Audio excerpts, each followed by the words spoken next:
Hello viewers, welcome to knowledge of law. Guys, आज हम बात करेंगे फ्रॉड फ्रॉड फ्रॉड। भाई फ्रॉड की बात करेंगे। फ्रॉड क्यों? क्योंकि सारी तरफ से आवाज़ आ रही है फ्रॉड फ्रॉड फ्रॉड। किस चीज़ का फ्रॉड हो रहा है? देखो, एक एक पर्सन ने कोई गाड़ी ली, कुछ लिया, बाइक ले लिया, ठीक, एक्टिवा ले लिया, उस पर भी बैंक वाले या फाइनेंस कंपनी वाले उसके साथ देखो फ्रॉड कर रहे हैं। कैसा फ्रॉड?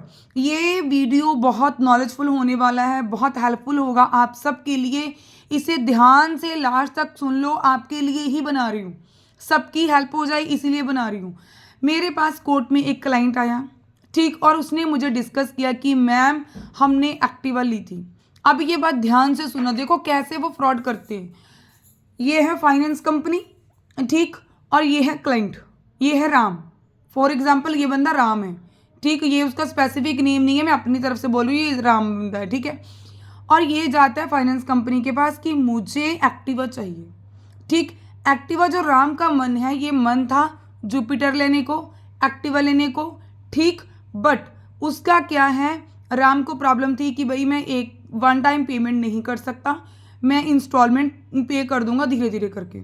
तो फाइनेंस कंपनी वाले बोलते ठीक है भाई, क्योंकि भाई जितने ज़्यादा केस होंगे उतने ही उन्हें पैसे मिलेंगे, क्योंकि उन्होंने भी तो आगे, फाइनेंस कंपनी वालों ने भी आगे एजेंट रखे होते हैं, उन्होंने एजेंट हायर किए होते भी, आप कितने क्लाइंट लेकर आओगे, तो एजेंट ने भी आगे काम ऐसे किया होगा। बट फाइनेंस कंपनी वाले को तो इस चीज़ की नॉलेज होगी ना, क्योंकि जिन्होंने वो केस पास किया है, ठीक, उनको तो ये पता होगा क्या किया है।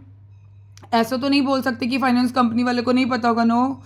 उनको भाई बहुत सारे तोड़ आते हैं भी, ऐसे नहीं तो ऐसे कर सकते हैं, ऐसे नहीं तो ऐसे कर सकते हैं। अब देखो क्या हुआ, राम ने बोला कि मुझे आप जुपिटर दे दो, मुझे जुपिटर लेना है। उन्होंने बोला कि भाई जुपिटर थोड़ा महंगा पड़ता है, तो वो बोलता कोई बात नहीं, मैंने इंस्टॉलमेंट के ऊपर लेना है, बोलते ठीक है। अभी देखो जुपिटर का जो था वो केस ही नहीं बन रहा, केस पास नहीं हो रहा।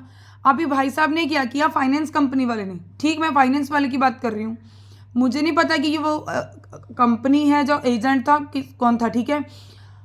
उसने क्या किया, फाइनेंस कंपनी वाले ने राम को बोला कि ठीक है मैं आपको जुपिटर ही दे दूंगा, जहाँ एक्टिवा दे दूंगा, जो भी उसने बोला था कि मैं आपको एक्टिवा ही दे दूंगा, बट आपका केस एक्टिवा के नाम के ऊपर नहीं हो रहा, मैं किसी और वे से कर दूँ आपका केस, तो मैं देखता हूँ ट्राई करके। तो भाई कई बार बंदे को नहीं पता होता, बहुत सारे लोग ऐसे होते हैं जिन्हें ज़्यादा नॉलेज नहीं होती, वो अपना काम करते हैं, हैंड टू माउथ अपना काम करते हैं, भाई घर चलाना होता है, बहुत सारी दिक्कतें होती हैं।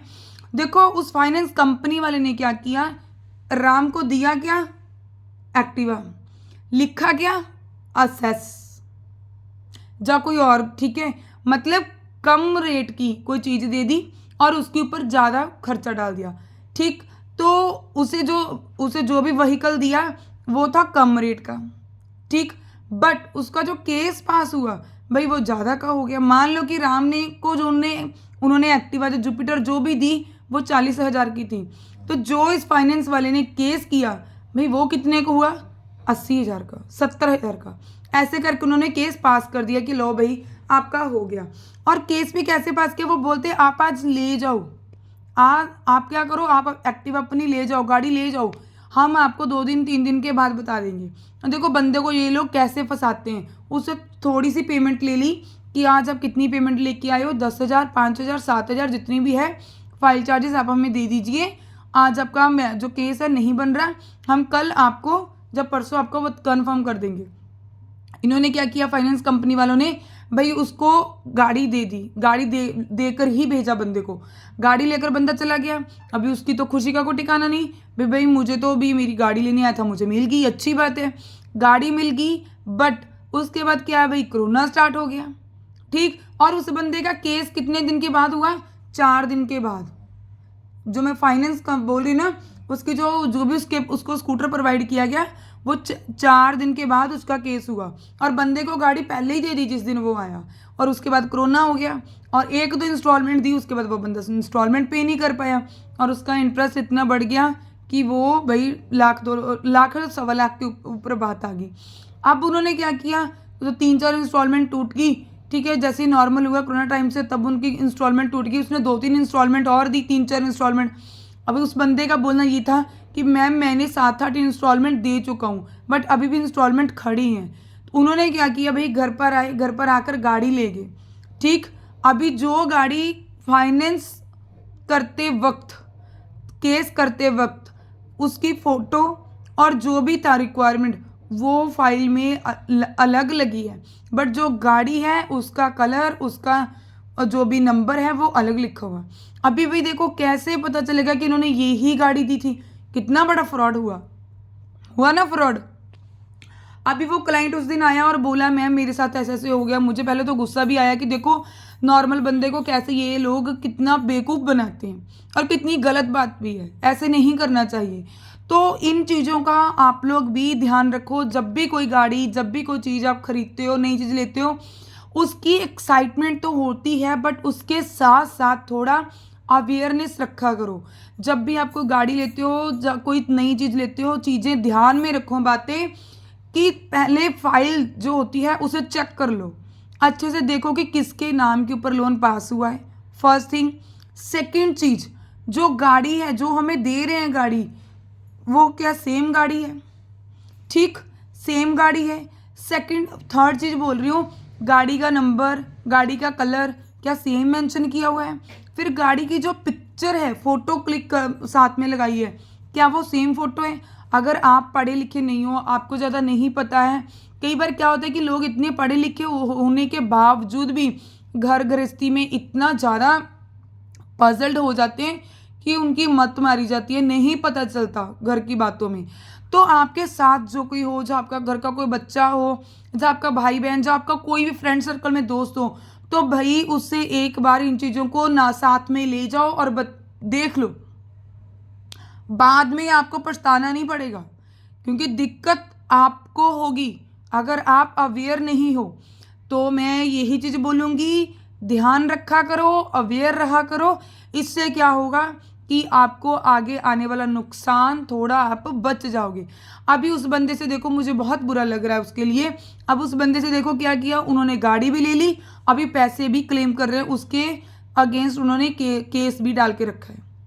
कितनी गलत बात है, जबकि वो पर्सन डे टू डे अपनी दिहाड़ी करके अपना गुजारा करता है। अगर किसी बंदे ने मान लिया कि मुझे 30-40 हज़ार की कोई ना कोई एक्टिवा या कोई गाड़ी मिल जाएगी तो चलो मेरा आना जाना ईजी हो जाएगा, घर में चाहिए बच्चों को स्कूल कॉलेज आने जाने में, तो इसमें कोई अपराध थोड़ी है। अगर आपको बोला तो फाइनेंस कंपनी ने देखो अभी यहाँ पर कितना कितना बड़ा फ्रॉड किया है। तो अब भी देखो उनका वकील क्या बोल रहा है कि आपको पैसे देने पड़ेंगे, आप पैसे दे दो, बात को यहीं पर ख़त्म कर देते हैं। क्योंकि लोगों के पास इतना संयम नहीं होता कि वो 1-2 साल कोर्ट में या 3 साल धक्के खा सके। उन्होंने मुझे यही पूछा कि मैम हमारा मैटर कितने दिन में ख़त्म हो जाएगा, 2 दिन में, 3 दिन में, या 1-2 डेट में ख़त्म हो जाएगा। तो मैं कैसे बोल दूँगी कि भाई आपका मैटर 1-2 डेट में ख़त्म हो जाएगा? अभी आप ही बताओ। तो लोग इतना, मतलब उनका शोषण, तो जो सोसाइटी के लोग हैं, ऐसे लोग हैं, मैं सबको नहीं बोल रही, जो कुछ ऐसे लोग हैं गिल्टी माइंड के, वो तो उनका शोषण करते ही हैं, बट लोग खुद भी मतलब अपने आप को हैंड ओवर कर देते हैं उनको भी, भाई ठीक है। अभी वो जो राम नाम का बंदा बोल रही हूँ, वो पैसे देने के लिए भी रेडी हो गया। वो बोलता मैं रोज़ रोज़ कहाँ कोर्ट में आऊँगा, मेरी रोज़ रोज़ में आऊँगा तो बोलता मेरी दिहाड़ी टूटेगी, दिहाड़ी टूटेगी तो पैसा नहीं देगा मालिक। बात तो उसकी भी सही है, बट मुझे लगता है कि आपको अपना केस जो है भाई लास्ट तक लड़ना चाहिए, कोर्ट के ऊपर विश्वास रखना चाहिए, कोर्ट आपके साथ कुछ गलत नहीं करेगी। तो अगर आप सहमत हो इन चीज़ों से तो वीडियो को लाइक कर दिया करो। इससे कोई पैसा नहीं लगता भाई, बट मुझे इससे बहुत बड़ी मोटिवेशन मिलती है। ठीक, वीडियो को लाइक कर दो, अपने फ्रेंड्स के साथ शेयर कर दीजिए एंड चैनल को सब्सक्राइब कर लीजिए। Thanks for watching. अगर आपकी कोई भी क्वेरी है वो भी मुझे बता दो। ठीक, ओके, कीप वॉचिंग।